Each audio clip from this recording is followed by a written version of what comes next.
Fathom.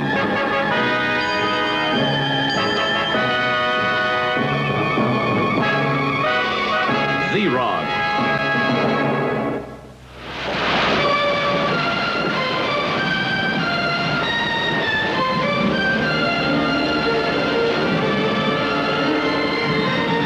For many years, the nations of Earth have been sending exploratory hardware into the outer reaches of space. These investigating satellites orbited various planets, trying to discover whether or not they could support life as we know it. So it was only natural that someone, located in these dark, unknown regions, would want to know what we were up to.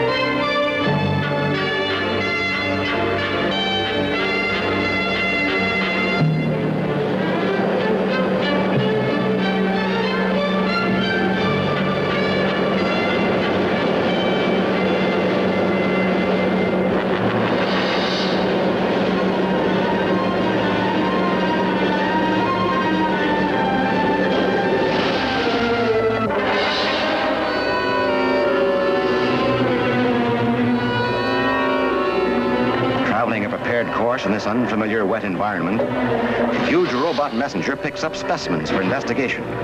Meanwhile, aboard the aircraft carrier Houston, Admiral McGonagall says, "And it was the biggest comet I've ever seen, Fathom. You're to investigate immediately. Well, since we're the closest. We'll continue heading that way and see you later.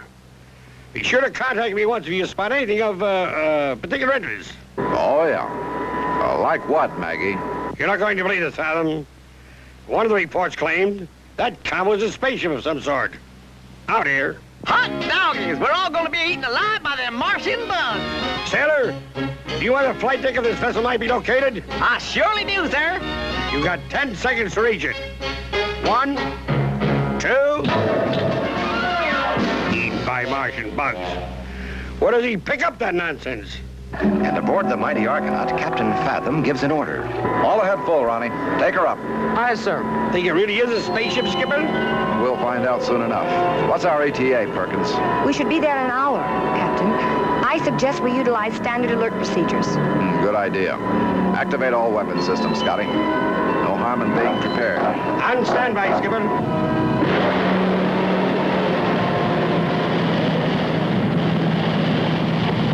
The mighty Argonaut races across the Pacific, an innocent fisherman makes a strike.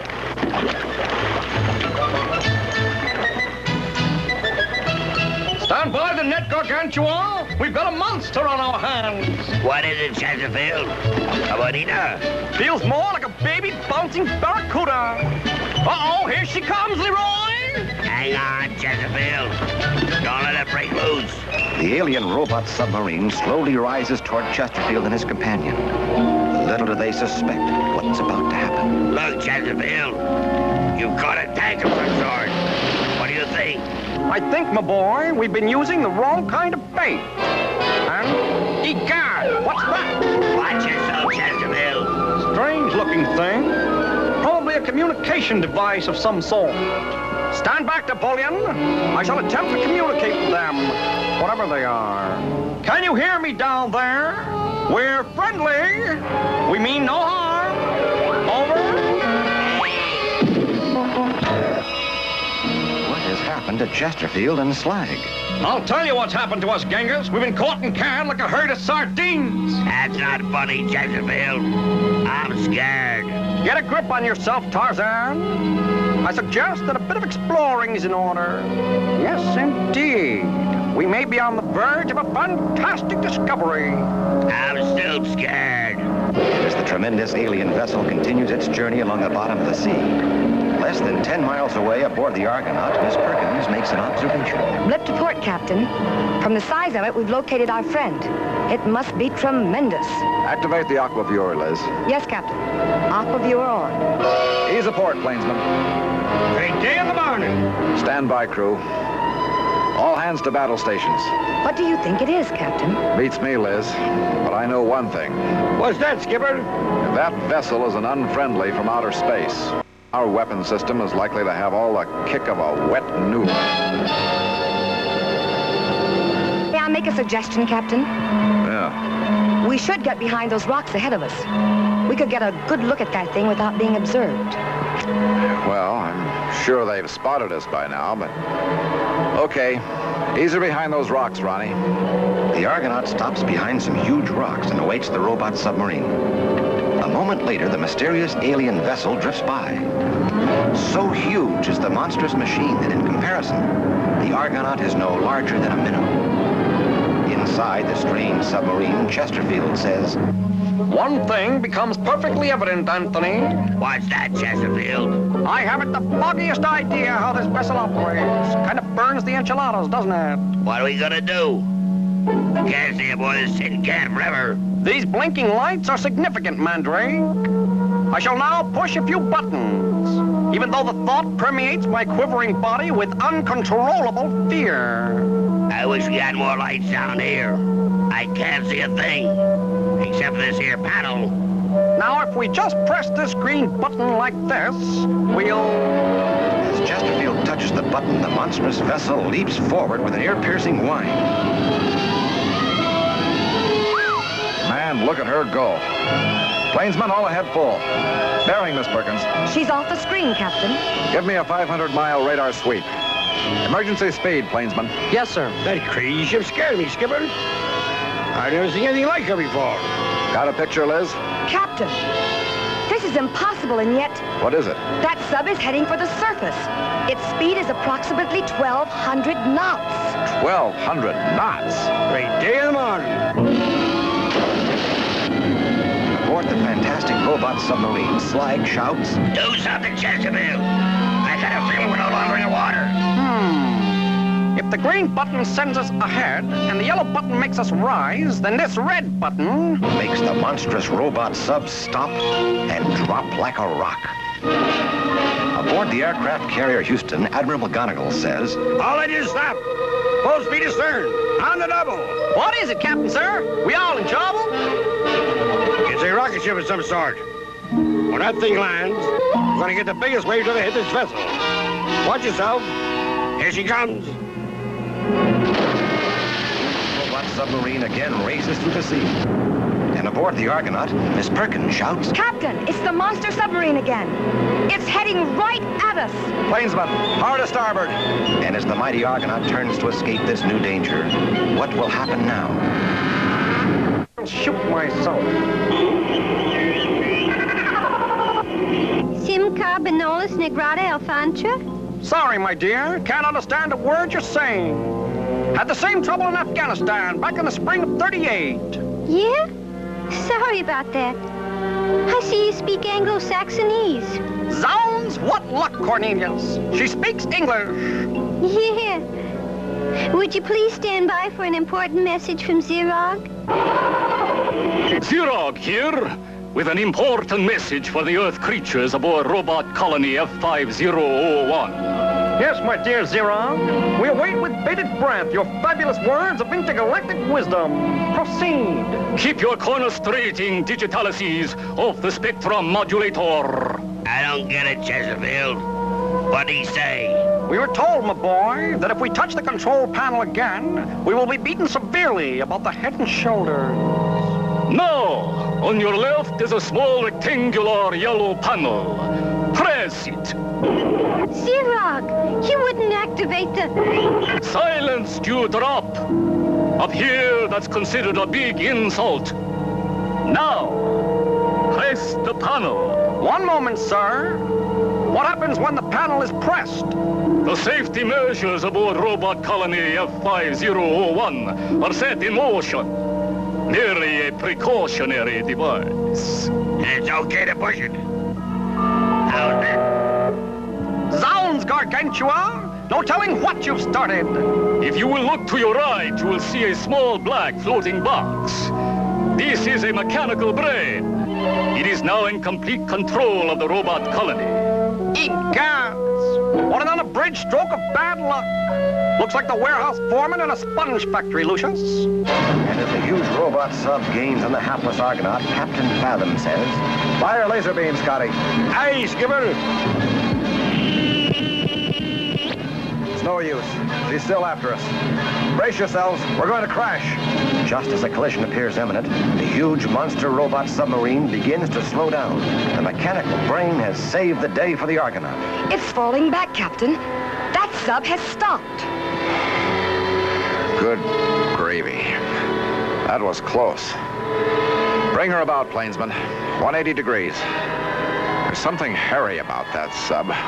What are you going to do, Skipper? It's obvious our weapon systems can't stop her. Break out my scuba gear. I think this calls for a personal investigation.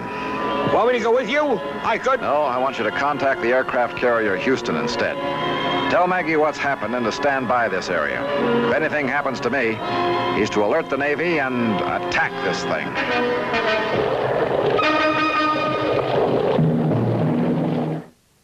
The robot submarine rests at the bottom of the ocean. As Captain Fathom drifts toward the monstrous undersea vessel, Perkins says, Oh, I hope he makes it. Look! They've caught him! Captain Fathom, caught by a huge claw-like mechanical hand, calls to the Argonaut. Argo, this is Fathom. My plan is working. They're taking me into the sub. Stand by. We read you, Captain. We'll wait to hear from you. That does it. I'm calling Admiral Mechanical right now. And aboard the huge robot submarine, Captain Fathom faces... Welcome aboard, Captain Fathom. A pleasure to see you again, even under such mitigating circumstances. W.P. Chesterfield. What the devil are you two doing aboard this vessel? We're prisoners. Same as you, Fathom. They caught us like a couple of sardines. Then who's running this show? I want to speak to him. This may come as a surprise to you, Fathom, but might I introduce you to the Black Box? Black Box? This is the famous Captain Fathom. My pleasure, Captain Fathom. What in the name of... Mechanical brain, Fathom. He was put in charge of this miserable vessel by an incredible being called Zerog. They're gonna take us back to Mars and study us like butterfly specimens. But haven't you tried to talk to these beings?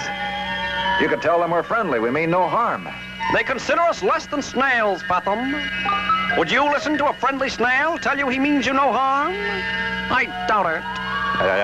Exactly.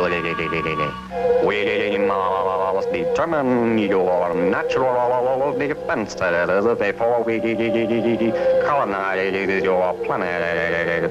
Oh, this is ridiculous. What's to prevent our grabbing that black box and... We've already tried that, Fathom. The shock nearly vibrated poor Quagmire here to pieces. It shocked the daylights out of me. That box is loaded with electricity.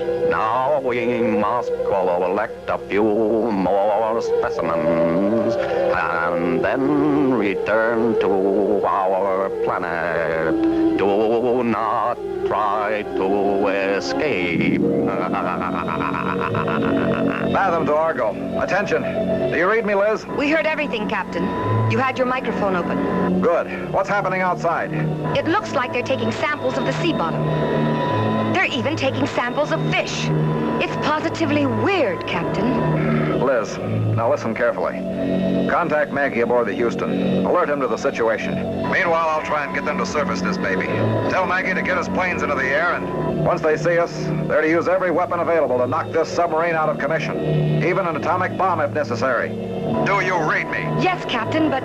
That's an order, Liz. It's our only chance to prevent a takeover of this planet. I'll try to contact you again if I get a chance. An excellent idea, Captain. Too bad it won't work. Zounds! The box has won again. Holy smoke. Do you see that? I'd like to speak to this Zerog. Can you arrange it? No harm in talk. Look at viewer. He means this odd-looking screen, Fathom. Remarkable picture, and in color, too. Zerog's compartment. Would you go ahead, please? I wish to speak to Zerog. 1 moment, please. Zerog speaking. What can I do for you, Earthman? Unless you release us from this vessel, the entire weapon system of this planet shall be turned against you. It'll mean an interplanetary war. I see. And do you realize, Earthling, that I could press this red button before me and crack your entire planet like an egg? I think you're lying. If that's your answer, you leave us no choice. I must order an attack. One moment, Earthling. Let me talk to the black box. Yes, Zerog. Box? Now here's my plan. Destroy the Earth specimens and come home immediately. Egads, we're doomed. Do something, Captain Fathom. We're gonna be wiped out.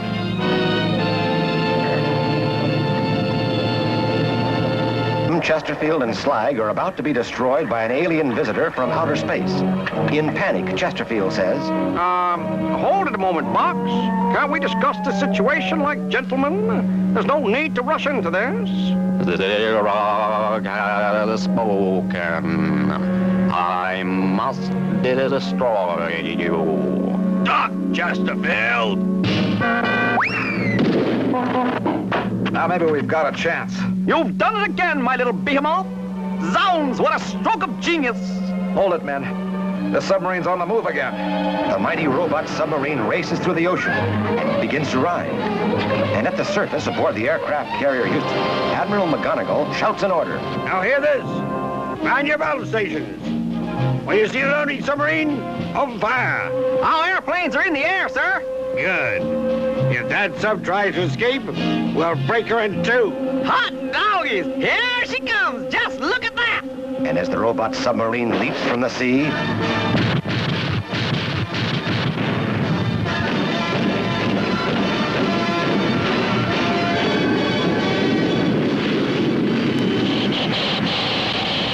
aboard the monstrous robot submarine, Captain Fathom makes a discovery. The way I figure it, this button here must stop all systems. If we're right, we can fall back into the sea. Push the button, Captain. Right now, I'd try anything. Okay, here goes. And as Captain Fathom touches the button, the huge robot submarine falls back into the ocean. By my great Aunt Maud, we got her, sir! Secure all stations. Stand by for tidal wave. And aboard the Argonaut, Scotty says, Great day in the morning. That sub fell back into the sea. I can't reach Captain Fathom. You don't think they... All ahead, forward.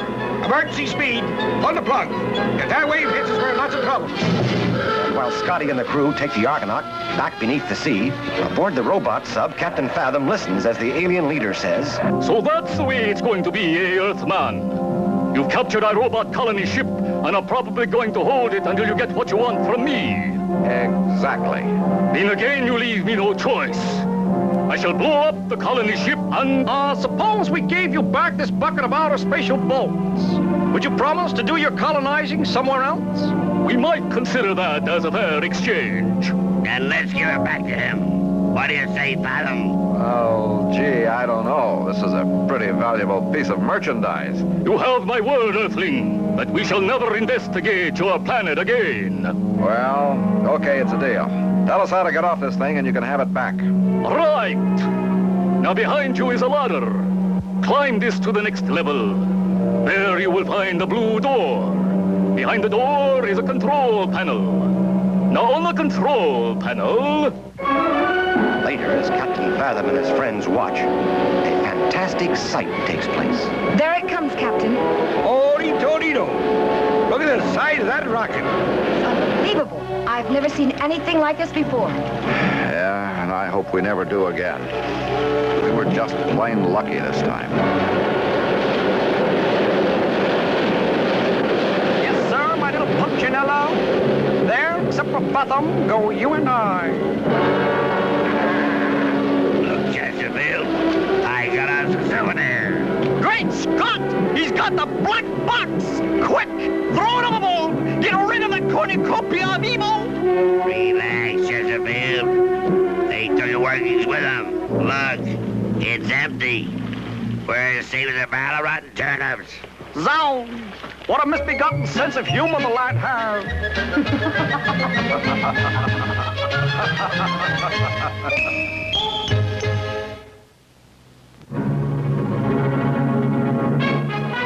Hey kids, have we got a surprise for you in the July school holidays? Fat Cat's Carnival of Fun is coming, so save your pocket money and stay tuned.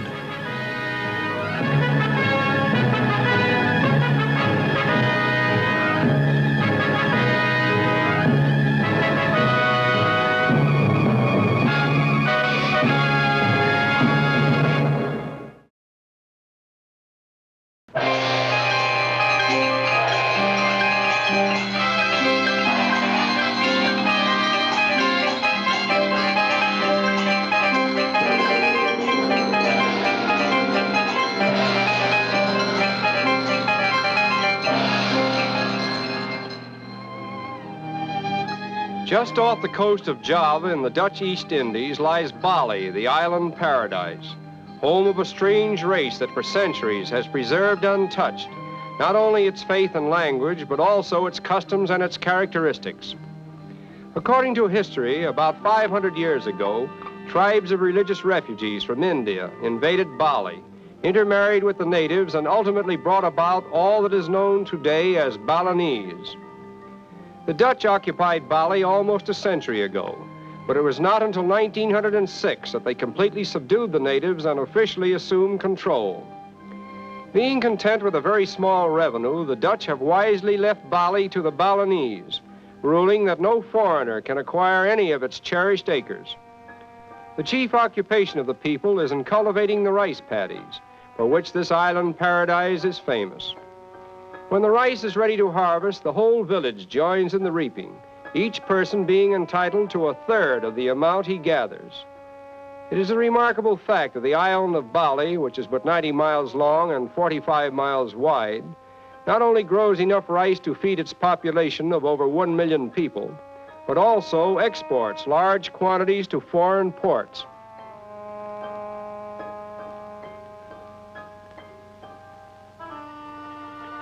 The rice paddies are also used as swimming ponds for ducks, and oddly enough, the white flag that waves in the corner of the paddy serves to keep the ducks in that particular pond. No region on earth is more highly cultivated than the tillable parts of Bali, and no farmers anywhere have been able to excel the Balinese in laying out terraces for the cultivation of rice. Among the foods of Bali, the most popular is pork, and consequently the marketplaces attract a great assortment of pigs, many of which are carried to and from the market in this unique manner.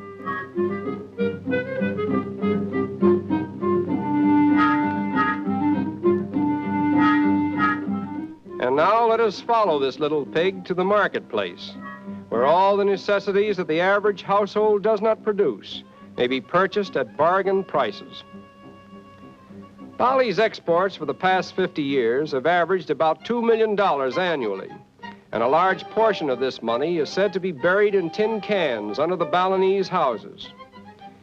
It has been estimated that there is more equally distributed wealth in Bali than anywhere else in the world, and we can appreciate the buying power of this wealth when we realize that a few dollars could acquire all that the average market has to sell.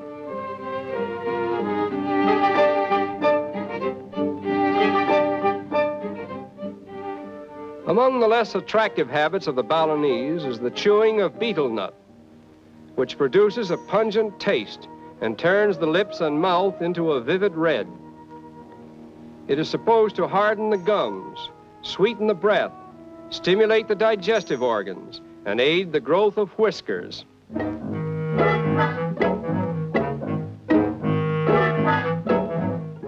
Introducing two of Bali's most charming temple dancers, colorful examples of the exotic beauty that characterizes the fair sex in this island paradise. The Balinese are naturally musical, and there are few districts without a community gamelan or orchestra to play for entertainments and religious ceremonies.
The chief ambition of little Balinese girls is to become temple dancers, and the training for this begins when they are 4 years of age and continues until they are about 14. at which time they cease to officiate in the religious interpretation of the dance, where they are permitted to indulge in the less serious forms of dancing, such as we see here. Although the women present a most colorful spectacle in dancing groups, the star performers are the men, foremost of whom is Gigi, the most popular dancer on the island.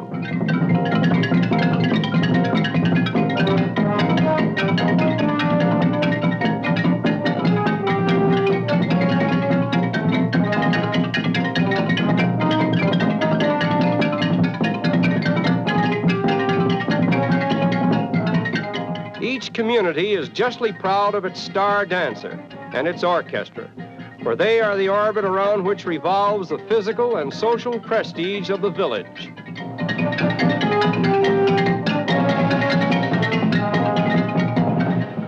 Although the Balinese are not a nautical people, they have developed a small fishing industry, sufficient at least to supply them with all their food requirements from the sea.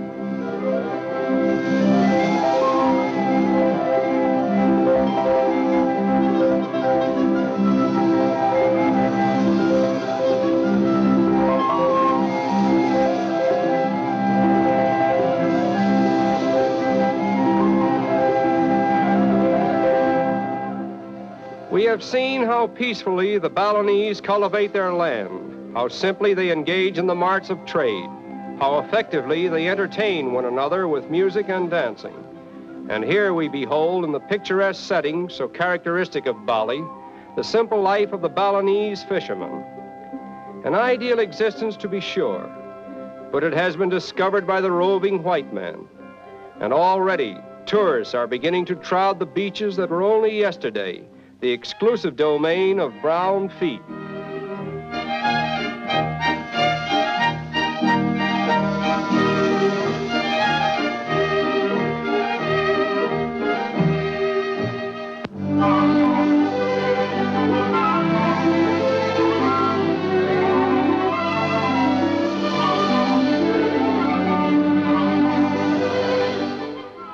When we think of what is going on today in the white man's world, in the so-called centers of culture and refinement, we salute this island paradise, where peace and contentment substitute for diplomats and statesmen. And this is the thought that we take with us as we reluctantly say farewell to beautiful Bali.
His father and the others follow the native along a rocky trail. They don't know that the witch doctor has sent the native to lead them into a trap. Now, as they come to a narrow passage where only one may enter at a time,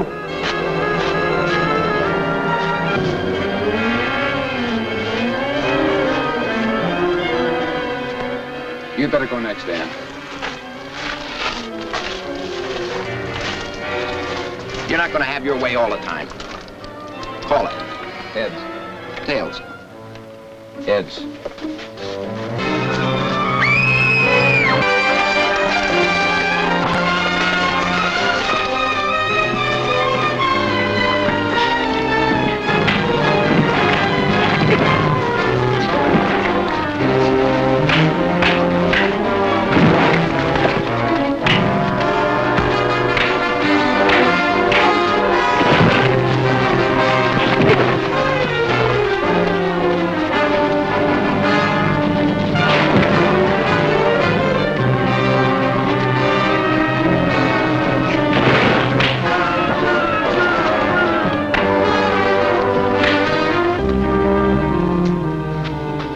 Strange medicine fight. Worry no get prisoners. Capture enemies for Rana sacrifice. Go!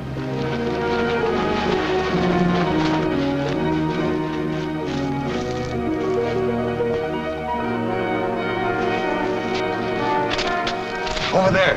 I heard something.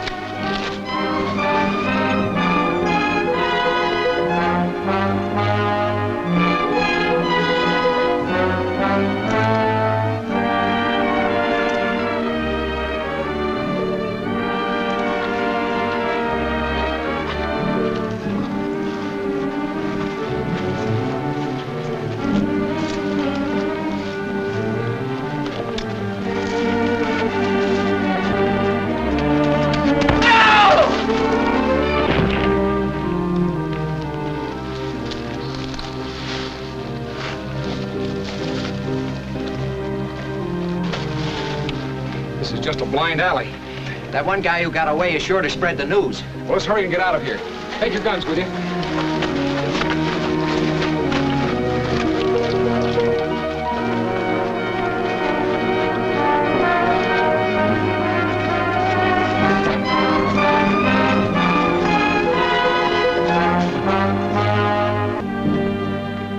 So far, we haven't seen any of your landmarks, Dr. Reed.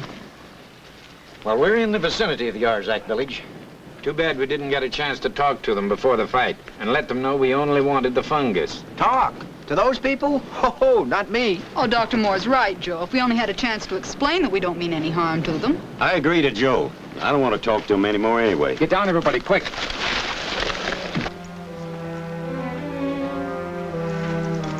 They've got our old friend Carter. Yeah, and he's been trailing us. If those Arzaks follow their usual routine, they're taking Carter inside for a sacrifice. Hadn't we ought to rescue him? Plenty of time for that. I think we better trail him and find out where that entrance is. A good idea. Well, Joe and I'll do the trailing. The rest of you stay here. Well, we ought to go with you. Too many will attract attention, Dad. We'll return as soon as we locate the entrance. Come on, Joe.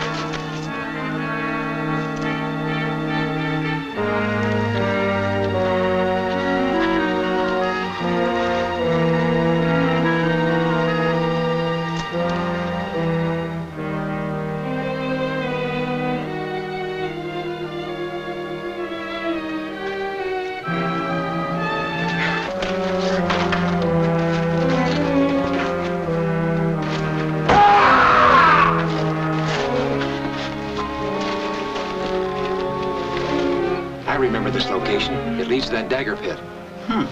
The way these guys get in and out of places, they're just like termites. I gotta let Dad and the others know about this. Come on. Oh, it ain't fair, Bob. We've been trying to get in that joint for days. Now that we can, you won't let me. Everybody else has had a look at that hidden village but me.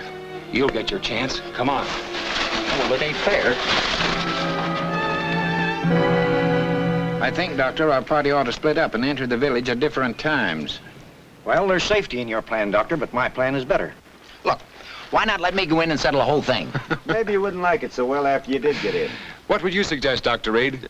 Well, I haven't been in the village for almost a year.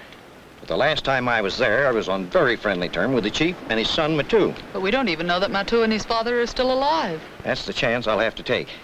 But I hardly believe the witch doctor would openly murder either the chief or his son. Now, I know their laws and their customs, and I'm the best one fitted to enter the village and reason with them. But you can't go in alone. Certainly not. I'm willing to take that risk. I'm going in with you, Doctor. The rest of you can stay here undercover. All right, Bob. Remember, you were in the village once before. The tables are turned on you. They have nothing against me. How about me? I keep telling you, I've never been in there. Maybe you wouldn't like it so well after you did get in. Look, I didn't just come along for the ride. Don't forget about that book you're going to write about this country. Yeah, I know about the... What are you taking your gun off for? Well, I'm not going in there looking for trouble. Ready?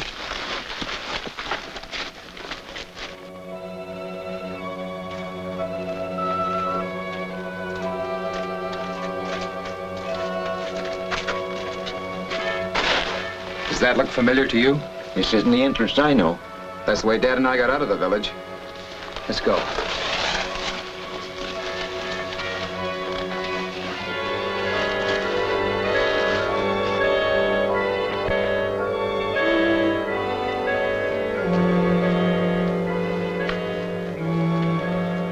I'll never forget this place.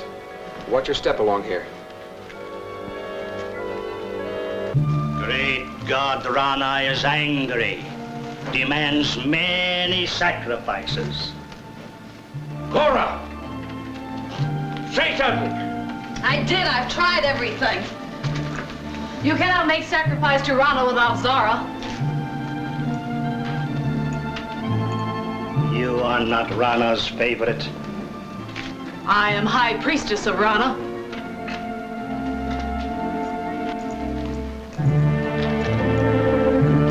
These three shall be the first to go. No, I'll help you. I've tried to help you. You tried to trick me.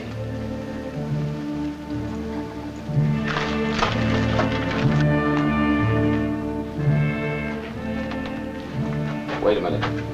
If we follow that cave, we'll wind up behind the idol. Yes, and we'll get in trouble before we're ready for it. Yeah. That one seems to lead away from the village compound. Let's try it.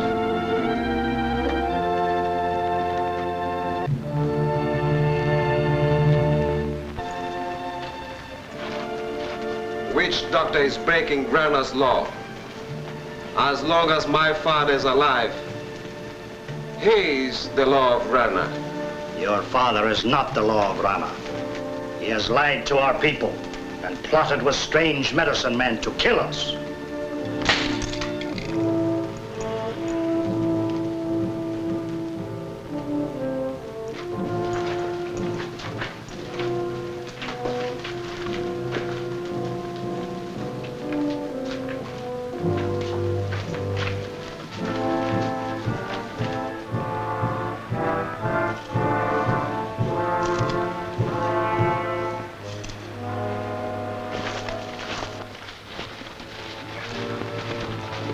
That's Cora, the other girl I told you about. The men with her are Brent and Craig. Don't see any other prisoners. People of Arzak know that I am great medicine man. Yeah. I have saved your warriors. I do not betray the laws of Rana. No. Your chief, Matu, Zara, they are not good for Arzak people. No. They are not good for Rana. No. And these people who have lied to us, who have tried to kill Arzak people, they shall be the first to die. Yes. Yes. Prepare them for the sacrifice. Throw these unworthy people into the fires of Rana. What do we do, Bob? Judging from the actions of those natives, they'll be dead in a little while. You can't let them die like that.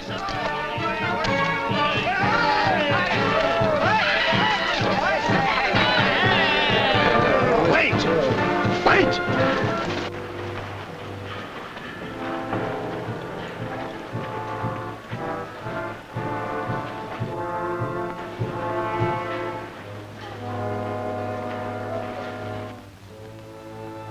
We want to see Matu and his father, the chief.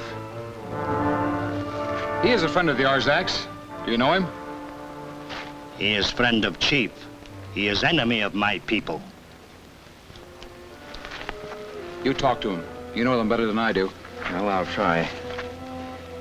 I was here many suns ago. I am good friend of your chief. I will not harm you. Great medicine man will not harm you. He is here to help you. He does not speak the truth. Rana has spoken to me. Yes! We do not come into your village for battle. We come to help you. I've got one more card up my sleeve I'll play, but you'll have to see it through, Bob. Go ahead. Anything. People of the Arzaks, I know the law of Rana. When two warriors cannot live in peace, when one warrior says another warrior does not tell the truth, then only Rana shall decide. My medicine man will take the test of Rana with your medicine man. I will take the test of truth with Rana. Dr. Reed, what's this all about? You're going to have to take the fire test with a witch doctor. I'll give you the details later. Okay. Zara! Zara! Zara! I will bring Zara.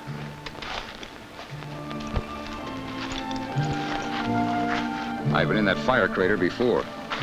Well, that'll make it easier on you, Bob. It's a custom hundreds of years old. Zara will take one of her bracelets and throw it into the fire. They'll send you and the witch doctor down to bring it back. The one that comes back alive with the bracelet is the one chosen by Rana as the truthful one. I hope my eyesight holds out in that fire and smoke. I'll trade that for the wisdom of Rana. Go. Prepare for the test of truth.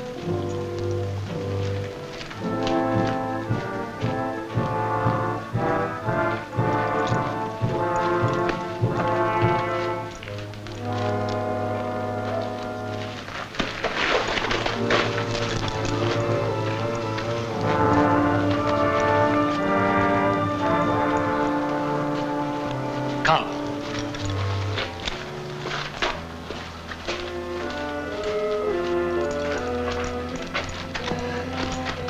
Which is your fire stick?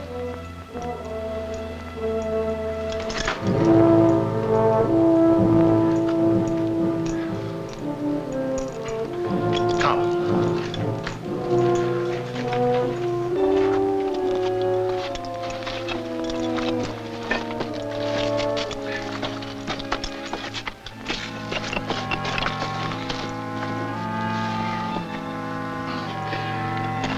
Your fire stick will kill strange medicine man.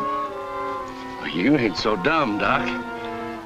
Strange medicine man and me will take test of fire of Rana. You will kill him.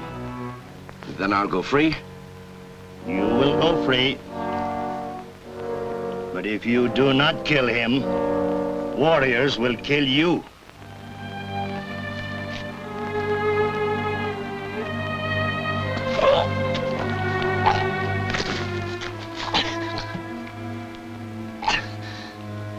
I'll do it.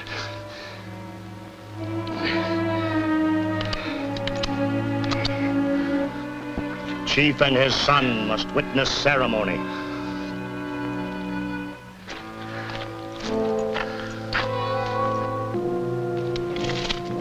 O Rana, great god of Arzek, cast your wisdom upon this band and guide the truthful one safely to it. Bring him back unharmed.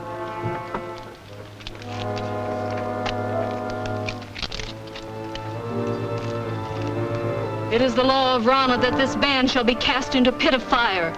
You and you shall descend into fire. Rana shall guide the truthful one to his sacred band. The one who is not guided is unworthy and shall not come back.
doctor's treachery and Jake deadly aim rob Bob of victory?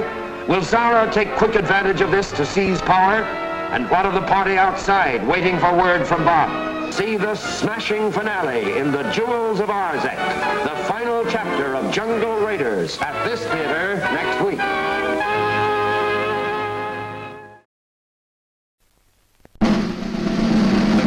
Here's the way we quench our thirst, quench our thirst, quench our thirst. Here's the way we quench our thirst. At the refreshment counter, now's the time to yum, yum, yum, yum, yum, yum, yum, yum, yum. Now's the time to yum, yum, yum. At the refreshment counter, popcorn, drinks, and candy too, candy too, candy too. Popcorn, drinks, and candy too. At the refreshment counter, at the refreshment counter, at the refreshment counter. Visit our snack bar and treat yourself to some delicious Castleberry's pit-cooked barbecue sandwiches. Cooked the Castleberry way, slowly over open pits of glowing charcoal, then seasoned with a sauce that's zesty, yet delightfully mild to please the entire family. Also at the snack bar, you'll find popcorn and soft drinks and candy and French fries to go with your Castleberry's barbecue sandwiches. There's plenty of time before the movie starts, so visit our snack bar right now for Castleberry's pit-cooked barbecue sandwiches.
Hello.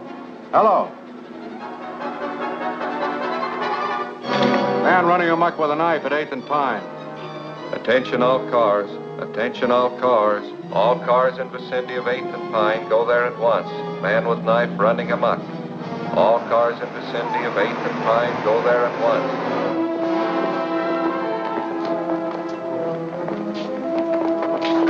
Where'd you get the pooch? Don't worry about his pedigree, honey. I just picked it up to help you right. All right, let's go.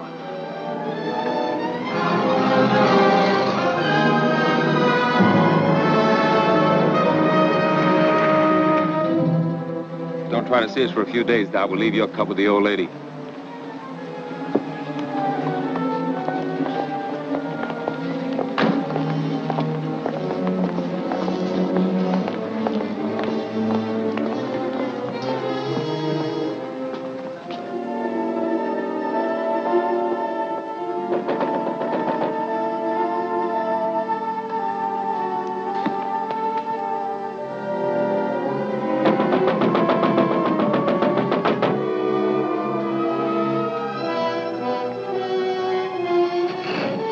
Please. If it's important, officer, open the door. Please, officer. I'm sorry, lady, but we don't open until 10 o'clock. But that's half an hour and I can't wait. I've got to catch a train. That's hard luck, but we can make no exceptions for nobody. Oh, but you don't understand, officer. I don't want to cash a check. I just want to put some money in to cover one. Yeah?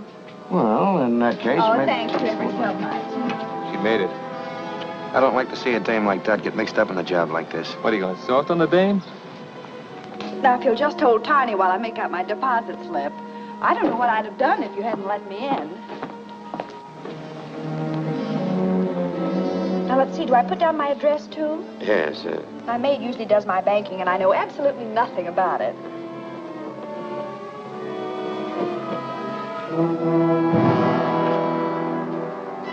Put them up, everybody. Don't move and keep your trap shut. Now we get going.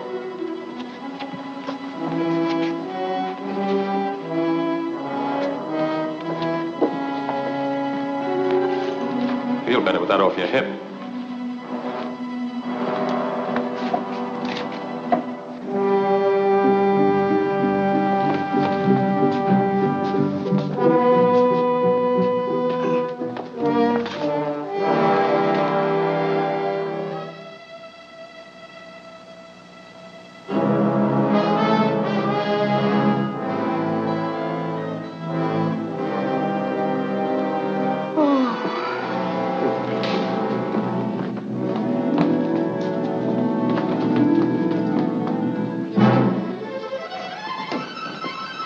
All right, stay right where you are. Blast the first one that makes a move.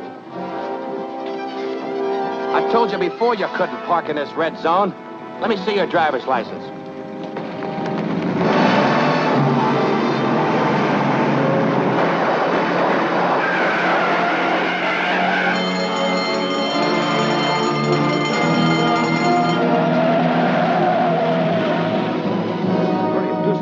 I'll call the police. You'll be all right in a minute.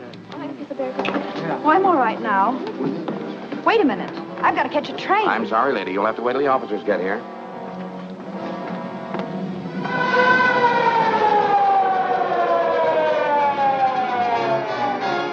Well, Jordan, what have you got to say? What were you doing when they pushed in? Well, I was here helping this lady make out her deposit slip and holding her dog. What dog? Well, he was here, but he ran away. How come that you were in here so early? Well, I came to deposit some money. This gentleman let me in. Yeah, and you let that mob out. How did they get in here in the first place? Why, I guess the door was left unlocked when she came. What's your name? Mrs. Burton, Mrs. Dorothy Burton. How long have you been a depositor here? Well, about a month, I'd say. I see. Do you usually do your banking before banking hours? No, my maid usually does it for me. Well, why didn't she do it today? I let her go because I was expecting to leave town this morning. In fact, I came to deposit the money to cover the check I gave for my ticket. Have you got the ticket? Yes. And here's the money I came to deposit. Well, there's your dog anyhow. You better call him. Come here, Tiny. Tiny, come here. He doesn't seem to mind very well.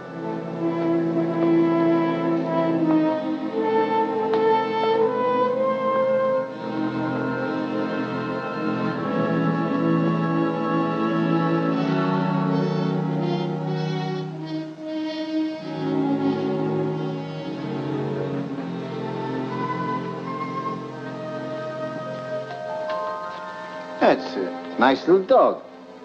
How old is he? Well, I don't know. I haven't had him very long. I just got him from the pound last week. That's funny. You didn't mention that you got him from the Oakdale pound. No, I didn't. But you did call him Tiny. Yes. You know, the name on the back of this tag is Boots. Well, I don't know what his real name is or where he came from. The friend who gave him to me just said he got him at the pound. What friend? My boyfriend. It doesn't make any difference who. Maybe it does and maybe it doesn't. Anyway, I'm going to have a little talk with that poundmaster, and you're going down to headquarters and answer an awful lot of questions.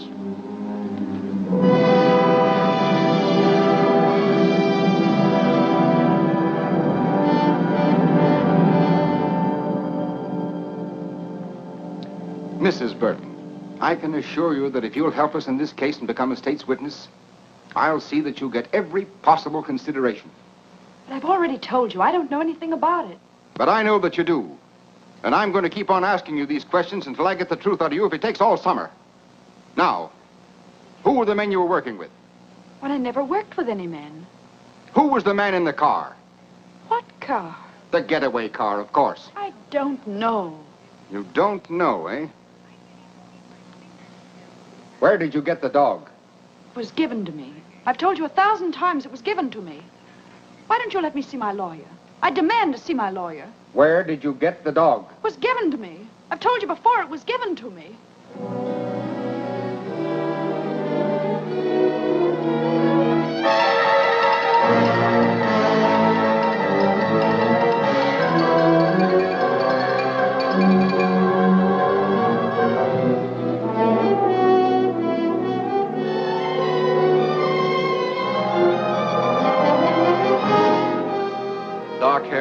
themselves as accomplices of bank robbers.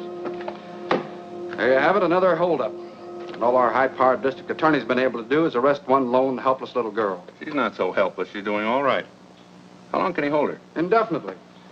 Unless she's smart enough to get a lawyer who knows her rights. All Sinton's trying to do is grab himself some cheap publicity. Well, that gang that put him in fatten up on the big stuff. Money rackets. There hasn't been an important conviction since he took office. She's not bad looking either. She looks kind of familiar to me. Well, maybe she won a beauty contest sometime. Miss American Bank Bandit. She doesn't look the type. Maybe she's not even guilty. Well, why don't you throw the might of your broadcasting company behind her? I'd be more inclined to throw it against Sinton. Yeah, but he's already in. I might be able to stop his re-election this fall. You mean you'd really start a political campaign just to help one little gal? Well, not to help anyone, necessarily, but to get that chiseler out of office. You know what I think I'll do? I'm going to start a series of broadcasts. 10 or a dozen. I'm going to expose Sinton and that entire setup behind him. Okay, Chief. When do we start? Tonight. I'll switch programs and take the 8 o'clock hour myself. You better get the newspaper and see that we get a break. Okay, again. I'm on my way. From the first day Louis Sinton took office, criminals have been flocking here in droves. We have had 4 bank robberies within the last 2 months, and our esteemed district attorney has made just one arrest. A girl whose picture you probably saw in today's paper. They call her the dark-haired bandit to build up the story for publicity purposes. But all they have against her, actually, is that she had a dog she didn't own. I think Mr. Sinton should be our dog catcher instead of our district attorney. I've heard enough of that drivel. You're not going to let him get away with this. I can't stop him from broadcasting. Well, then play it the other way. Offer to cooperate. Ask his advice. Tell the newspapers that we're going to work with him. And if he thinks we're holding the Burton girl without reason, invite him to investigate. That's a good idea. He's through. I'll give him a buzz right now. Hello, get me Kenneth Phillips at the Commodore Broadcasting Company and make it snappy.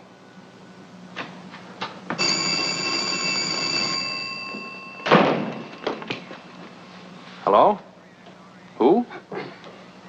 Oh, just a minute, please. Well, that's getting action quick. Sinton wants to talk to you. Hello, Sinton. This is Phillips. So I'm willing and anxious to cooperate in every way. And as for that Burton girl, I'd like to have you talk to her yourself. All right. When can I see her? Anytime you say. I'll call you in the morning. Right. Well, that's that. Well, maybe I'm being played for a chump, John, but Sinton talked to me like a kid brother. He wants my advice, my help, everything. Mm-hmm. Particularly your support in the coming election. So go easy. Yes.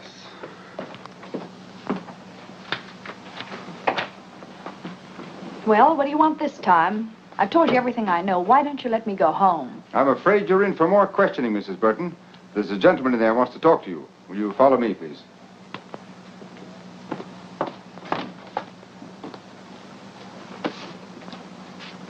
Well, what do you want?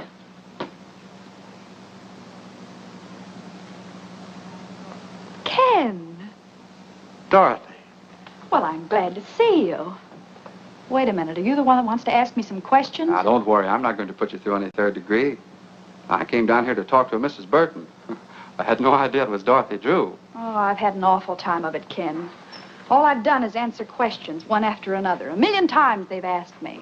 Where did I get the dog? Where are the men that pulled the holdup? Where's the money? Yeah, let me take a good look at you. No wonder your picture looked familiar.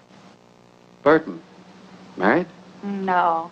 I just took that name when I left home. Added the Mrs. for protection. Seems silly now, but I thought I needed a stage name. I even thought I could act. Well, we all used to think so. I remember during my last year in school how good you were in that comedy part. What happened to me here was tragedy. As bad as all that? Well, not all the time, of course.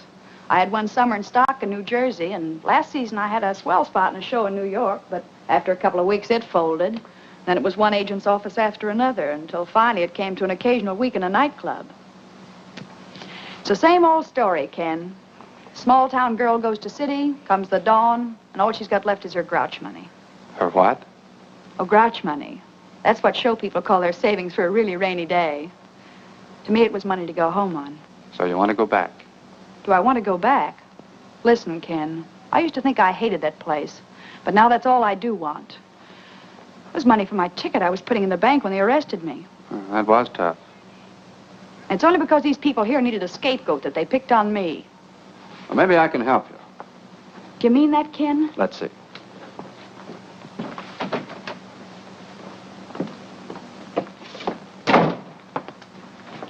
Seton, will you release Mrs. Burton in my custody? What? I'll be responsible for her appearance any time you say. Phillips, I think she's a member of that gang. I don't. All right. In any event, she can't leave town. She won't. She'll be at my home with my sister. When can she go? Anytime you say. Get her discharge papers, Mac. What do you want to do first? Well, I guess I'd better get my things. You want me to sign a surety for her appearance, I suppose? I'll have the papers and everything ready by the time she gets back. Then I'll meet you here in about an hour. That all right? Sure. I'll do anything you say from now on. Swell, Burton. I can't understand how you failed on the stage. It's because I wasn't acting with Mr. Phillips. I meant every word. Okay, Mrs. Burton. Have it your own way, but I still don't believe you. There you are. Thanks. Don't thank me. Thank Phillips. That's exactly what I'm going to do.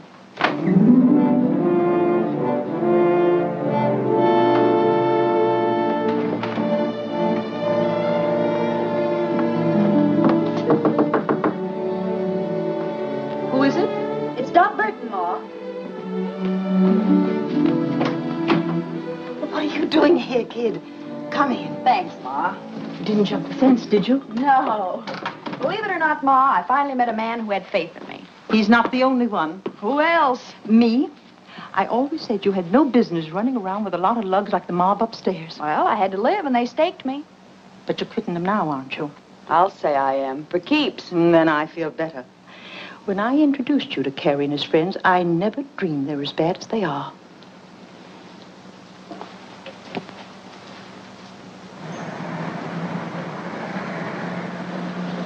Dot, there's a police car passing the house, and it's going very slow. Well, I'm sure they didn't follow me here. Maybe they're watching for Carrie and the boys. I don't think they even suspect them. By the way, did Carrie leave a package here for me? No, he didn't. I haven't seen them lately, but I understand they're fixing to leave town. I think I better have a little talk with him. Now, you said you were through with them. Well, I will be. Say, Ma, will you pack some things for me? I'll be away for a few days.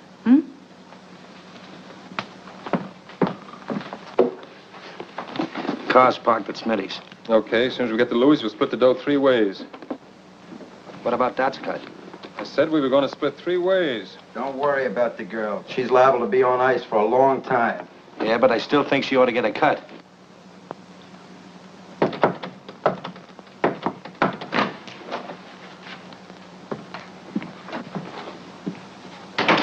How'd you get here?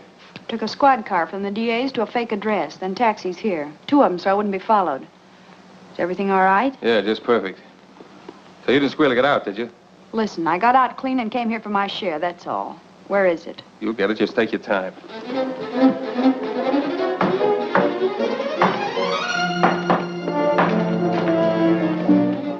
I just want to give you a tip. There's a police car outside watching the front.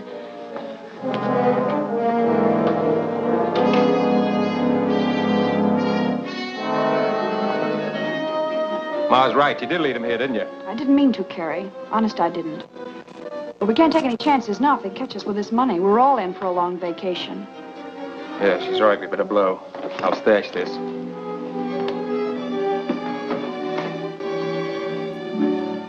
Don't let them cheat you, Dad.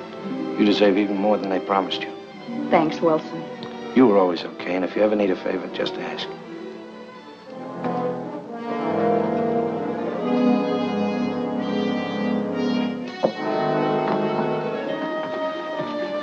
Come on, let's go out over the roof and come back to that stuff when not so hot. I'll go out the way I came. They got nothing on me. Okay, Dad, I'll get in touch with you in a few days.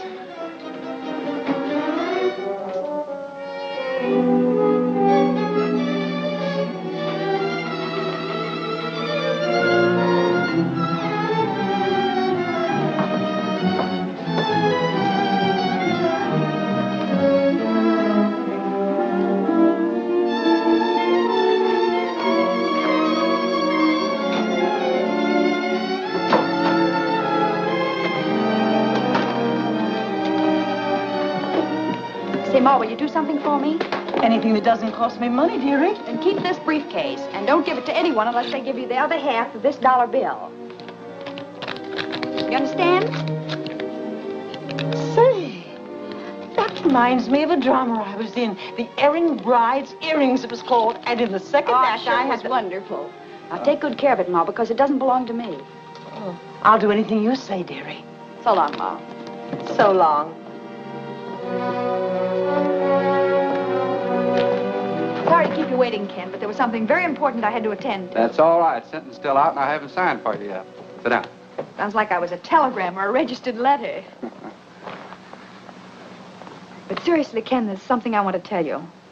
About some money that... Don't worry about money, and you don't have to tell me anything. Bygones are bygones. I know, Ken, and that's very nice of you to say that. But still, there's something I must explain. Well, there's plenty of time for that after you get out of here. All I want to hear you say now is that from this moment on, you're going to forget everything you've been through and start all over again. Promise? Promise. And that gives me courage. The courage to tell you what you must know before we go any further. What do you mean? I mean that up to now, I haven't been on the level with you. When I realized what influence you had and that you could get me out of here, I played up to you. I even lied to you. Lied about what? Well, I was mixed up in that bank robbery. You mean... That's what I'm trying to tell you. But I want to square it, and I'm going to do it. Now, wait a minute. You can't square anything like that. Well, here we are, all ready to sign. Oh, what's the matter? What's happened? Well, I'm sorry, Sinton, but you've been right all along. Right about what? I just told him something he didn't know. About bygones. Bygones? Yes. Bygones that he promised to forget. But as long as he didn't mean it, then I'll tell you the truth. I was in on that bank robbery. Well, that's fine. Congratulations, Phillips. Good work. Now let's have the rest of it. Who are the men, what are their names, and where's the money? I'm afraid you'll have to find out those details for yourself. I confess to save him the trouble. And may I add my compliments, Mr. Phillips.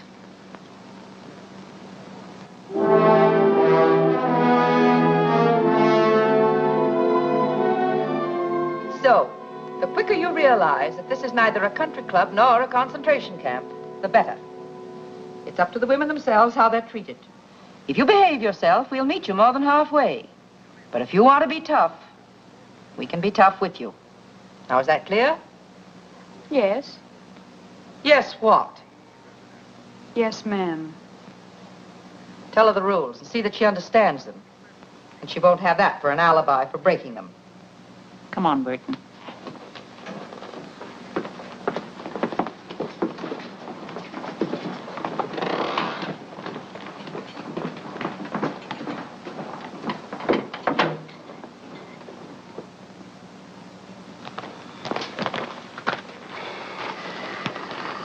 I feel rotten. After all I did tell her, bygones were bygones. Well, what of it? She's just another crook. Not exactly. Don't forget I've known her ever since she was a little kid. I don't think she ever had a decent chance. Well, she's in the state prison now, so what are you going to do? I'm still going to try to help her, if she'll let me.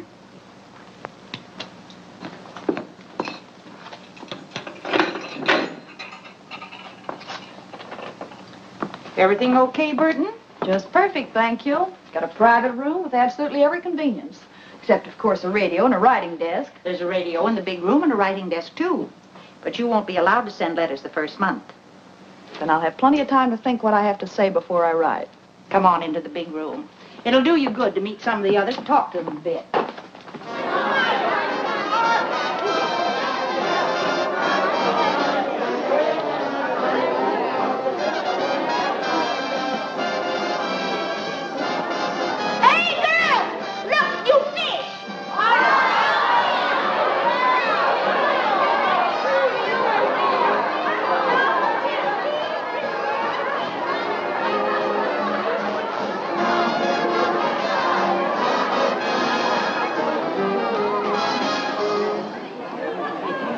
Works. And why should Louis Sutton take credit for Dot Burton's conviction? Employing his usual bullying tactics, he could never have secured her confession in 1,000 years. Yet she responded readily to kindness and reason, and in so doing proved that, despite this one mistake, she nevertheless possesses a basically sound sense of honor and a high sense of duty towards society. Turn that off. Dot Burton confessed of her own accord. Turn that off, I said. Who wants to listen to a mealy-mouthed... What right you got telling me what to do? This is my night to play the radio, and I'll play what I want. Lucy's right. The girls take turns on the radio, and this is her night. And tomorrow's my night. Then you can hear music that's hot and sweet. Say, I never saw you before. Just who do you think you are? My name's Dot Burton. That mean anything to you? I'll say it does. You're the bandit beauty that Phillips went after. Take a look at her, girls. The outlaw's bride, or why boys rob banks. Maybe she'll give us a lowdown on how to keep out of jail, huh? Shut up, Lucy. You know it's against the rules to remind inmates what they're here for. Get back to your places, girls. Oh, sure, Miss Jenkins, I'm sorry. I never meant to break no rules. I never do. You know that. All right, Fenton. And don't you start any more brawls or you'll find yourself in solitary.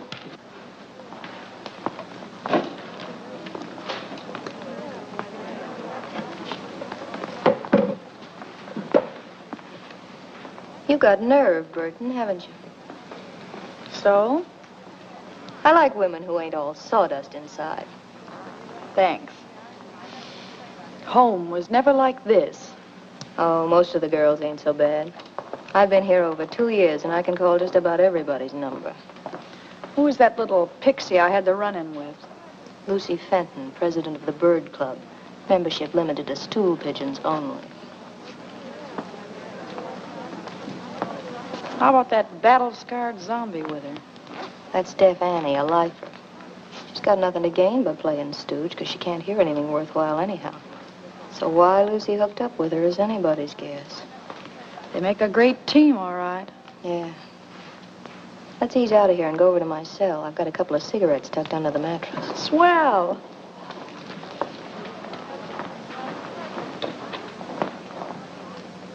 So outside of working for parole, the other reason for behaving good is to get sent to the farm. That's open in summer for trustees and A-conduct girls. Well, parole's too far off for me to think about now. So all I can shoot for is the farm, I guess. Of course, it ain't exactly Central Park. But at least it's away from here and Mrs. Stoner, the head matron. Yeah, she's hard as flint. We struck sparks the first time we met.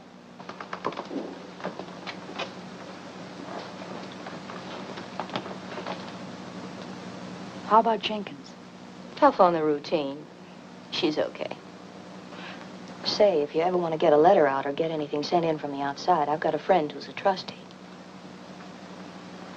Well, I guess that's about enough for tonight's lesson. Yeah, that's enough for tonight. But there'll be tomorrow, and the day after that, and the day after that. Years of them. Hey, Carrie, when are we going to get some action? We're just about out of dough. Yeah, thanks to a little play, maybe we're just about out 40 G's. Maybe it was somebody else. You don't even know if it was her. No, but I'm going to find out mighty soon. What do you mean? I think I'll go up and see her. How? As a visitor. A visitor?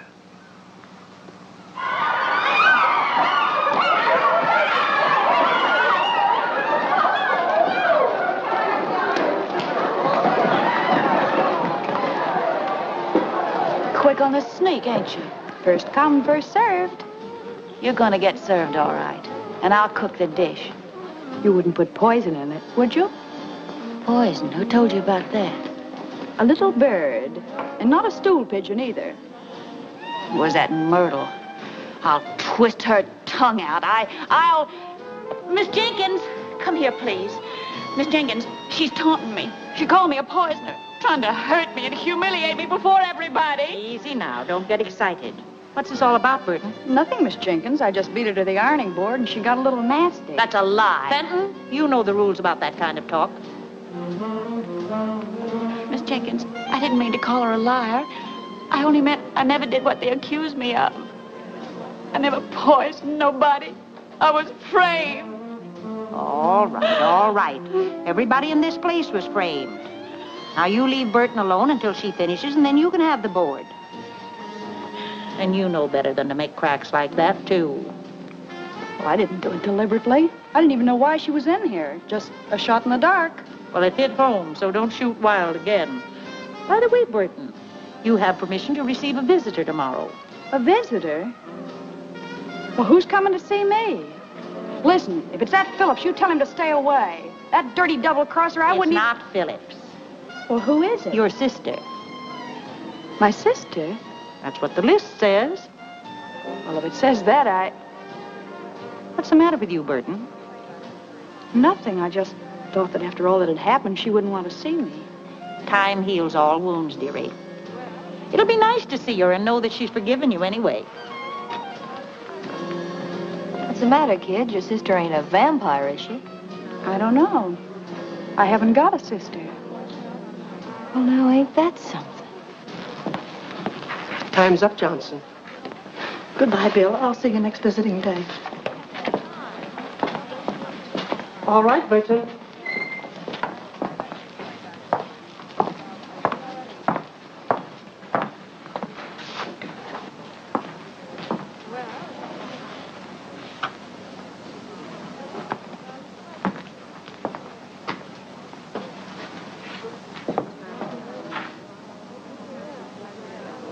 Surprised to see me? Just wondering why you're here, that's all. To find out about the briefcase, of course. Sure, I might have guessed that. But you won't find out. Have they got it? They didn't get anything but me. Where is it? So we've got a right to our cut, haven't we? You weren't giving me my cut. You were leaving town with that money when I came back. Oh, no. Listen, Dad, you know Well, I know you're all a bunch of cheap welchers. You were all set to cut me out, only I beat you to it. Gonna keep it all to yourself, eh? That's right. The whole 40,000. That's what you think. Listen, sister. We'll be waiting. Well, don't hold your breath, because it'll be a long time. And it's 10 to 1 you'll all be in your cells before I get out. Now beat it, before I pull off that trick wig and turn you in.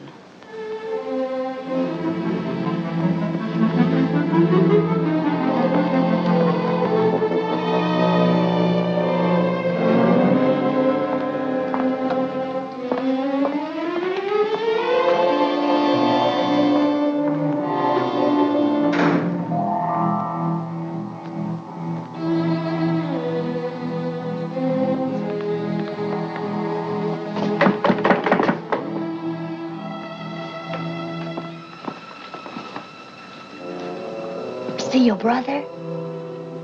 I saw my brother. I saw something else, too. The Burton girl saw her sister, but her sister was a man.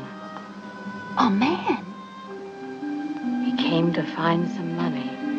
$40,000. Only Burton knows where it is. You sure? I'm sure. I read their lips just as I read yours. You going to tell the matron? Nothing I could tell anyone would help me. Then it's a secret? Your secret. Maybe it'll help you. I'll say it will. Did she tell the man where it was? No. Then I can tell Mrs. Stoner whenever it'll do the most good.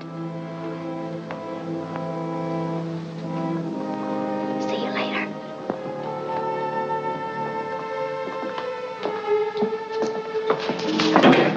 Pidgey.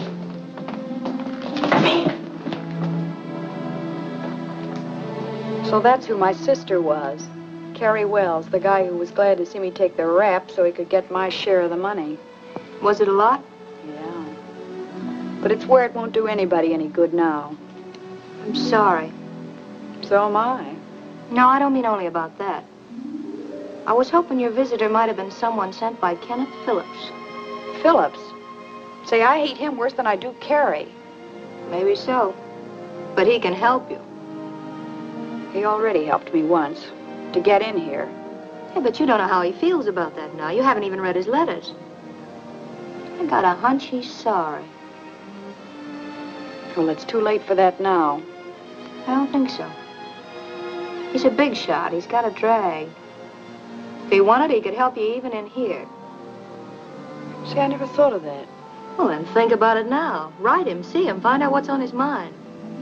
Say, I'd play ball with anybody but Hitler to get out of this hole.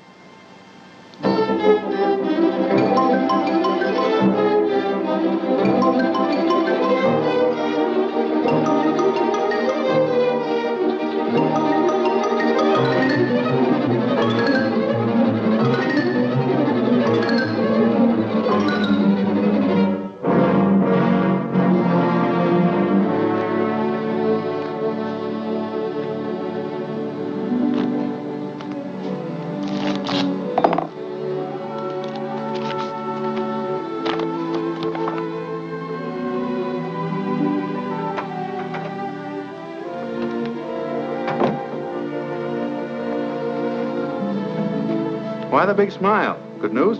You said it, John. Dot Burton wants to see me. Oh, I thought you sent back all your letters. She did. She must have had a change of heart. Now you just can't wait to see her and give her your love and regrets. More than that, John. I want to give her a little hope. A hope that I can get her the chance she wanted before. The chance to go straight. Because now you're paying your debt to society, you've earned the right to a new life. Yes, I know that, Ken. And I've learned my lesson at last. So if we can just let bygones be bygones, like we talked about before, well... That's swell, Dot. Now I'm going to tell you something else. Oh, no more advice, please. I'm afraid I couldn't stand it. Oh, very well, then. I'll give my advice to someone that'll appreciate it. I'm going to ask the board to consider your parole. Oh, Ken, that's wonderful. I never dreamed that you'd ever have faith enough in me again to do anything like that. But I have, Dot. All the faith in the world. That's big and fine and generous of you. And I love you for it, Ken.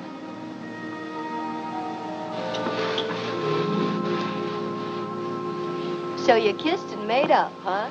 Well, when I told him I loved him, he beamed like a Brooklyn school kid with a ticket to the World Series. Sure.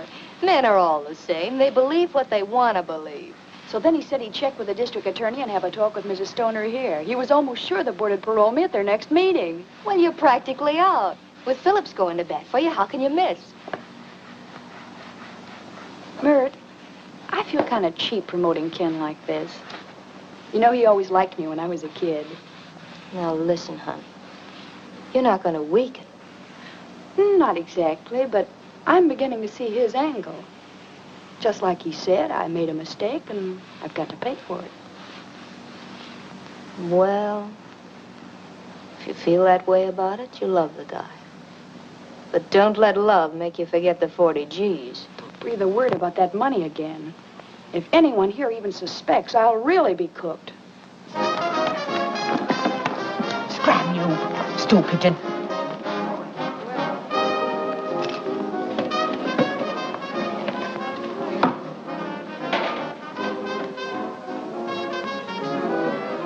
I have news.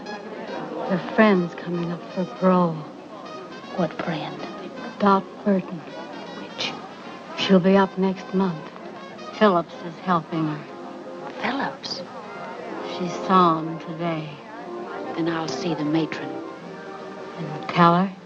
All about the money. That will help me with the matron and fix Burton so she'll never get out, understand? Not so fast. Fix Burton so she'll never get out, never.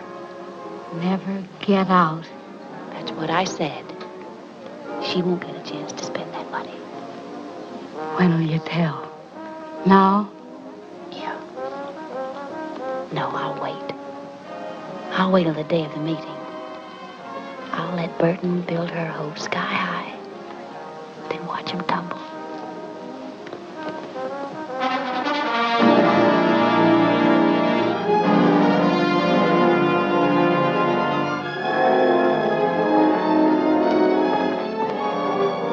Well, it won't be long now, Burton. I hope you make it. Thanks, Miss Jenkins. I hope so, too.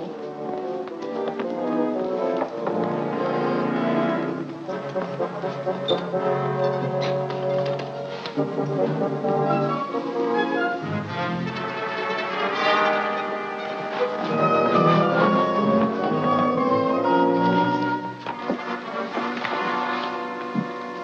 me, Mrs. Stoner, but could I speak to you a minute, please? I'm busy now, Fenton. I have a parole board meeting at 10. Yes, I know. That's what I wanted to talk about. Well, you're not eligible for that for several months yet. No, ma'am. But Dot Burton is. Today. What have you to do with that? Well, nothing directly. But, you know, I'm always anxious to help whenever I can. Even if the girls do think I'm telling and I shouldn't. I know you understand that I'm only doing it for the general good. Oh, come to the point. If you've anything worthwhile to tell me, you know I never forget. It's about the money that was stolen from the bank that Dot Burton's mob stuck up. What about it? Well, the bank wants it back, don't they? They'll pay a reward, won't they? Certainly. So what? Mrs. Stoner, if you approve Dot Burton's parole and she gets out, you'll be freeing the only person in the world who knows where that money is hidden. How do you know? One of the gang came to see her dressed as a woman. She wouldn't even tell him where it was. I can't quite believe that. Oh, but ma'am, it's true. I know it. Well, there's a way to find out. And if it is... see who it is. Yes, ma'am. Mr. Phillips is here, ma'am. Oh, tell him I'll meet him in the boardroom in just a minute. But he said he wanted to see you before the meeting. Maybe it would be as well to see him first. Show him in, Mary. Yes, ma'am. Mr. Phillips, please. Good morning, Mrs. Stoner. I just thought I'd check with you before the proceedings start. I have Mr. Sinton's letter here approving the application for parole, and I thought you might submit it with your own letter. Well, that would be the procedure if I were going to approve. If you were going to approve, but you agreed. That was before I learned certain new facts concerning the case, Mr. Phillips. You mean about Miss Burton? I do. Well, I don't know what you could have learned. That was the first criminal act she ever committed. Now she served more than enough time to be eligible. There's still the question of the stolen money. She didn't take that. She never left the bank until she was arrested. Just the same, I have reasons to believe that she, and she alone, knows where it is. That's absurd. If she knew where the money was, she'd have told the authorities long ago to help her own case. Not necessarily. What are a few months in jail compared to all that money? I still don't think she knows. Well, there's one very simple way to find out. Just make her a proposition. What kind of a proposition? If she'll tell us where the money is, we'll approve her parole. I wouldn't do a thing like that for $1 million. Either she's entitled to an unconditional parole or she isn't. Just the same, I intend to find out where that money is. So I shall not approve her application at the present time. Well, that's not fair. That's my decision. May I see Miss Burton? No. Very well, then I'll see the district attorney. I'll see the governor. You may see anyone you want, Mr. Phillips, except Burton.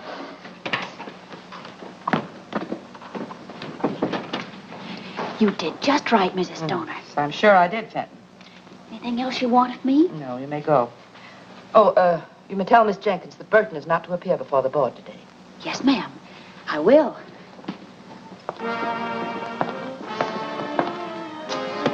Oh, Miss Jenkins, tell Burton to wait.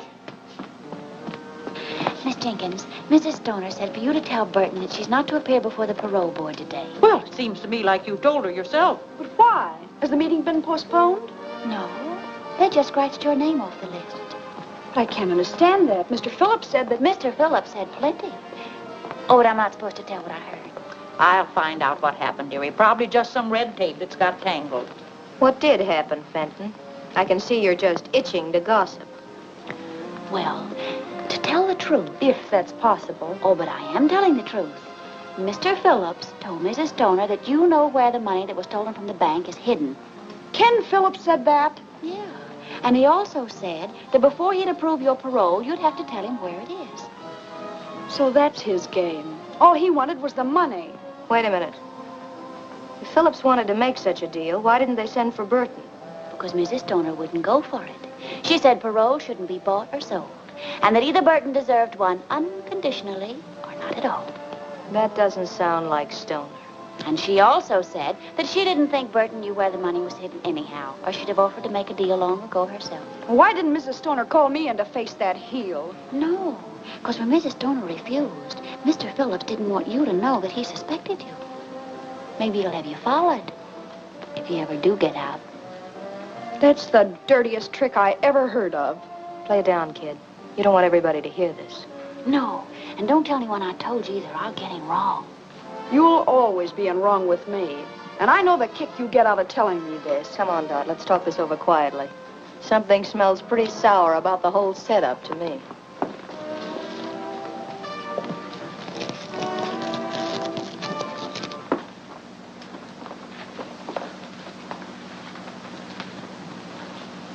Whatever happened, I've got a hunch that Fenton dame was at the bottom of it. Well, I don't trust her either, but one thing makes me believe her this time. Ken Phillips said I had to pay for everything I did, and if he thought I knew where the money was, he'd want it paid back. But how did he know? You told me. Oh, I never told a soul, but... Well, you talked about it in the visiting room, too, didn't you? Oh, but we were whispering.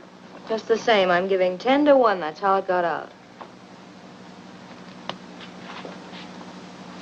That's it. I told Carrie and he told Ken. Is this Carrie screwy enough to pass up 40 G's just to get even with you? No, of course he wouldn't. Well, that's out. But I'd pass up a mint to get square with Mr. Phillips. Tough to do, I'd say, you're being in here. Maybe. But if I could play them one against the other... I saw Mrs. Stoner, Burton, and the only thing I could learn was that she shelved your application. Well, I think I know why she did it, Miss Jenkins. And maybe she's right. That's the way to take it, dearie. It'll all work out for the best later, I'm sure. Miss Jenkins, will you tell Mrs. Stoner to get Mr. Phillips here? I'll tell him where the money is, if they approve my parole. Oh, so it's money you would give them. Well, if that's the way it is, I'll tell her. But it's no way for anyone to get a parole. Have you gone crazy? Not me. I'm going to outsmart him. That is, if you can do what you said you could. What's that? Get a letter out? That's easy. That settles it, then. When Ken Phillips gets that money, he'll think he was bombed by a flying fortress.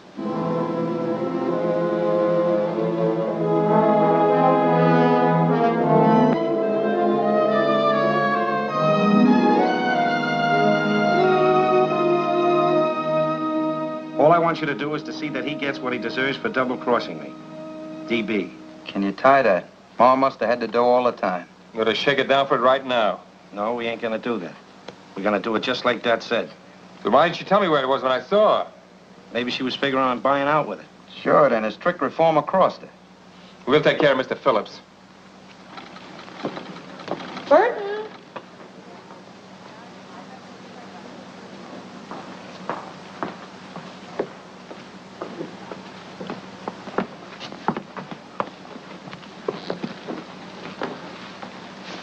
I'm told you admit knowing about the stolen money, Miss Burton. Is that right? Yes, I know where it is. Where is it? Wait a minute. We got something to settle first. Remember, I've been fooled before. But that's all been explained. I'm talking about the clever little deal you've made. Oh, but I never had... Don't bother to alibi. I know all about it. You know all about it. Who told you? If it was Lucy, I'll... Even if it was Lucy, I wouldn't snitch on her. But that's all past history now. How about my application? Have you approved it? The district attorney, Mr. Phillips, and my letters are in here. But you can hardly expect me to submit them yet. Is your letter in there? Yes, but I must admit I hated to write it under these circumstances. I'll bet you did. All I can say is that you'd have had the money a long time ago, without writing anything. You'd had half as much faith in me as you said you did. Well, that's pretty hard to believe in view of what you're doing now. I'm buying my freedom, that's all. I got that money as soon as I got out of jail, and I told you in sentence office I had something to give you. But you couldn't wait. You were in such a hurry to turn me in. Yes, I think I do remember you saying something of the sort. Mrs. Stoner, you've got to promise me one more thing. I haven't got to promise you anything. Oh, but this is for your benefit. I don't want anybody chiseling in on the credit that belongs to you. So I want Mr. Phillips to go for the money alone and bring you the reward. Well, Burton, that's very considerate of you, I'm sure. What do you say? All right with me. But you must promise to go by yourself. Here's the name and address of the person who has the money. And here's part of a dollar bill. You'll need it to prove that I sent you. Okay. It'll have to wait until after my broadcast tonight, though. Well, that's all right. You can phone me in the morning that you have it, and then I'll mail this. Yes, and be sure and phone as soon as you can. Naturally, I'll be anxious to know how you came out. Right. Goodbye, Mrs. Stoner. Goodbye.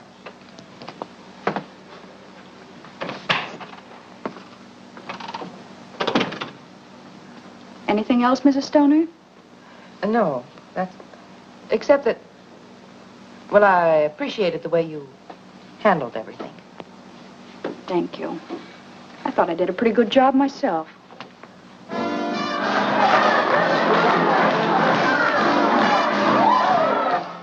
And this way I may still get my cut and get out of here, too. Not to mention getting square with your friend Phillips. Yeah, I can imagine that. If I know Wilson, he'll crash in on him like an army tank. Well, you played it smart all the way around. If Stoner's on the level. Of course she is. She thinks I'm her fairy godmother now.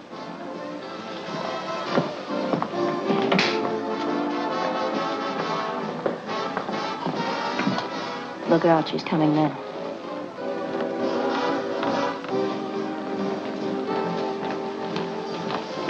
Oh, good evening, Burton. I just stopped by to thank you again, and to ask you if you remember just how much reward was offered. Oh, about $5,000, I believe. My, that's more than I expected. And to think that I almost let Mr. Phillips talk me out of making the deal. He tried to talk you out of it, but I thought it was his idea in the first place. The idea was solely mine. That's why I'm entitled to the reward, as you said. But wasn't he the one who told you I knew where the money was? He told me nothing of the sort. I found that out myself. How? That we'll not discuss. But I'm quite certain that he's not entitled to the reward in any way. I'm not worrying about the reward. I'm worrying how I've been tricked. What do you mean? I never tricked you. Well, whoever did it all adds up to the same. I made a terrible mistake. How? About Ken. He's innocent. He didn't cross me. And now he's walking into a trap. I don't understand. You don't have to. Only phone Ken not to go for that money. He's in danger. Of what? Why have you imagined all these things all of a sudden? I'm not imagining it. It's true. How do I know that this isn't just some scheme to keep us from getting the money at all? Mrs. Stoner, you've got to believe me. I don't. At least you've got to phone. I shall do nothing of the sort. Well, I guess I'm sunk, that's all.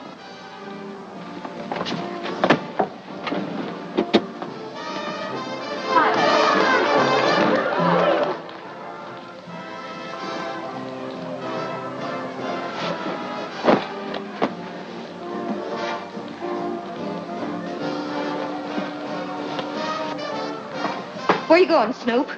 None of your business. Won't you come in and visit me for a while? No. You mean yes.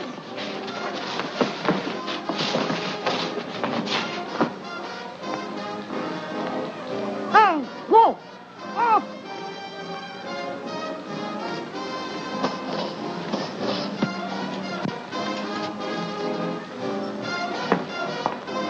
You're nuts to do this. It's the only thing I can do. There's no other way. But you've ruined everything. You'll never get parole now. I'll never want a parole if anything happens to Ken.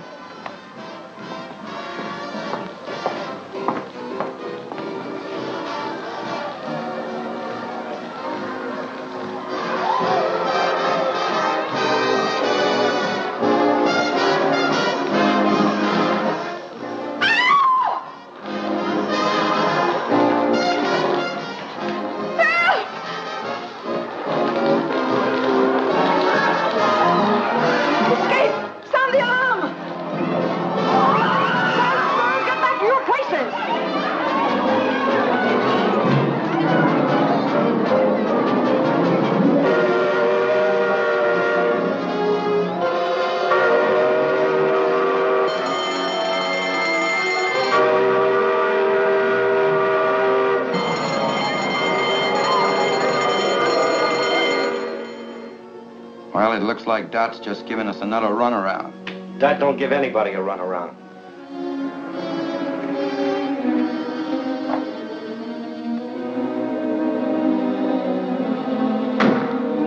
Hey, Carrie.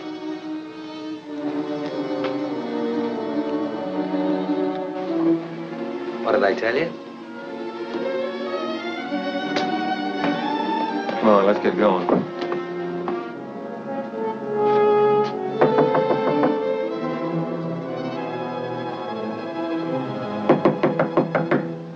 Who is it?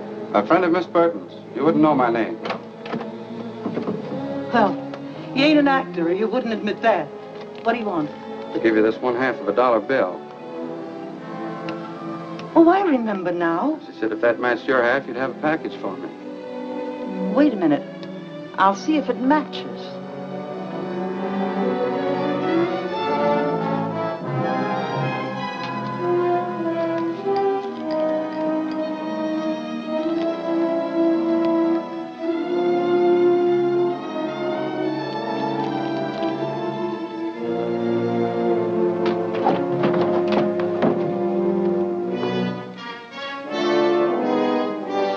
The two go together like a sister act. How is she getting along? Fine, thanks. And she'll feel even better when I tell her I have this. Yeah, you ain't gonna tell her anything, brother.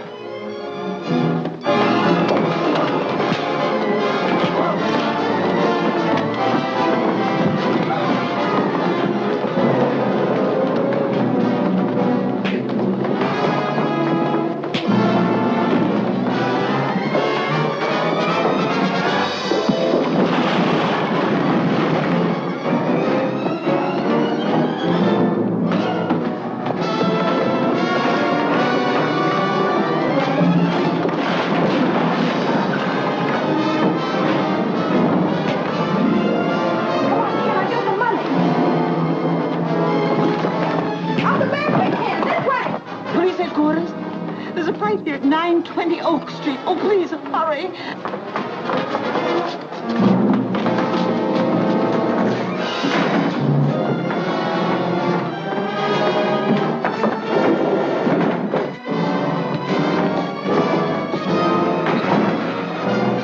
Give me that gun.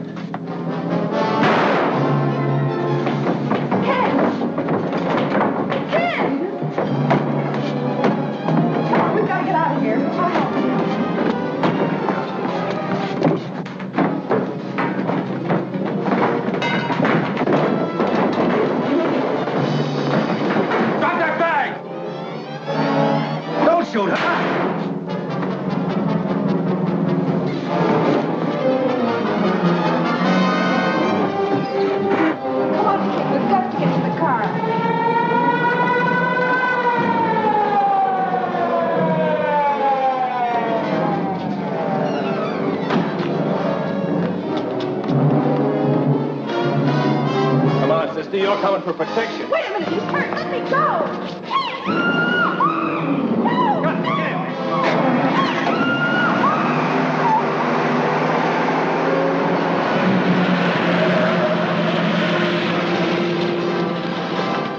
Why, they took your car. Come on, take mine.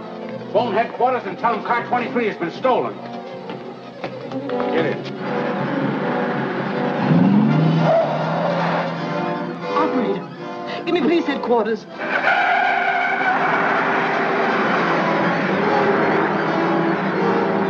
And the car they stole was number 23. Squad car 23 stolen. Broadcast full description.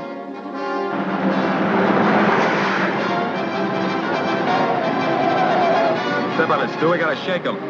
Going up to Central on the next turn. Best bet is to hit for the waterfront. As soon as we get on Bayshore Drive, we'll hit it straightaway. Squad cars are hopped up plenty. With light traffic on the coast road, we're a cinch to lose them. Hello, Harbor Station. The gang has stole car 23 or on Central, headed for Bayshore. If you work fast, you can block them at the intersection. That's all.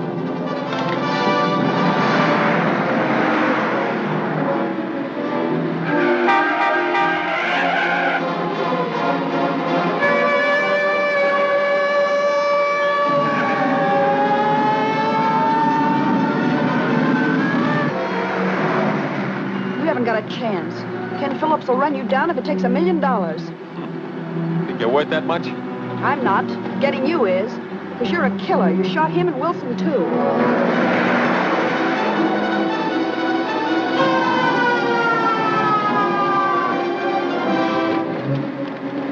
What are you doing? free in my hands so I can handle the rod. Okay, but don't try to free yourself with all that jack on you.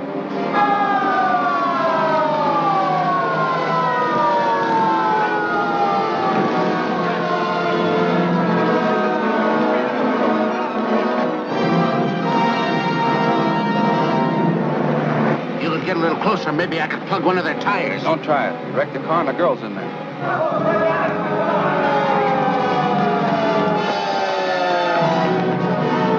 We're blocked!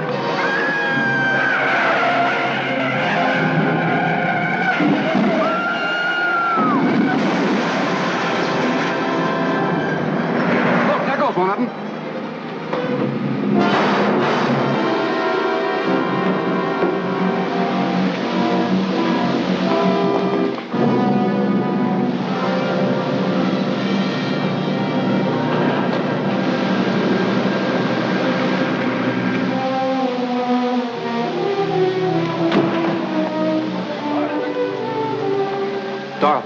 Dorothy, honey.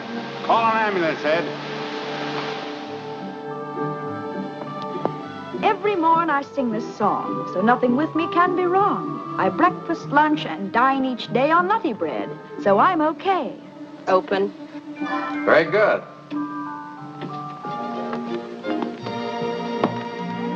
Tim, were you listening? You sounded like you had your heart in it. Tired? Tired of lying in bed, but not tired of rehearsing. That is, if you think I really have a chance for a job. Oh, you have more than a chance. You have a sponsor. Oh, but Ken, that's not possible. Well, nobody's even heard me. I have. And I've assured the parole board that you have a job the moment they approve your application. Oh, Ken, that's swell. Where is the job? Well, my studio. What do you think? Well, will I be on as a regular commercial announcer? Well, you're going to be with me regularly anyway. And I hope one of the announcements won't be commercial at all, but more in the nature of a society item. Such as? Well, you'll have to write that yourself, but it must begin with yes.